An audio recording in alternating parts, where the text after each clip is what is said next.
Tay, pinapanood ko ang Pangulo kahapon, bakit unang-una niyang binanggit ang flood control? Ganyan ba kaimportante yung issue na yan? Bakit una niyang binanggit? Anak, biggest issue of the year yan eh. At pinakamalaking skandalo sa corruption in our history.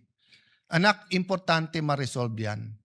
Anak, importante malaman ng taong bayan yung tunay na nangyayari, anong ginagawa, anong pwedeng gawin, anong reforma ang pwede.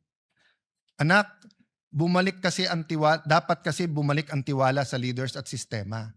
Pag yan ay hindi binanggit at hindi inayos, lahat ay suspect. Anak, napaka-importante, madapa man ang isang bansa, ay siya'y bumangon. So, in other words, genuine reforms. Symbols matter, anak. Pag may mga skandalo na tumatama sa isang bansa, may isa o dalawa na bukod tangi dahil nagiging simbolo. Either simbolo kung paano ni-resolve ng isang bansa at paano niya nilampasan ang corruption, or simbolo kung paano nanatiling nakadapa ang bansa at hindi makatayo.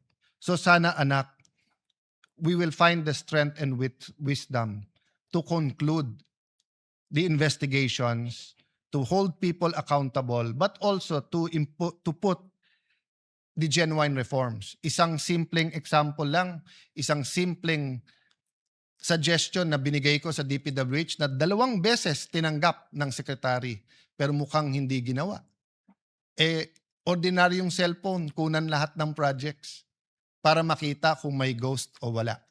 So 1 year later, the problem is hindi pa kumpleto yung data. Pero wag ka mawalang ng pag-asa, anak.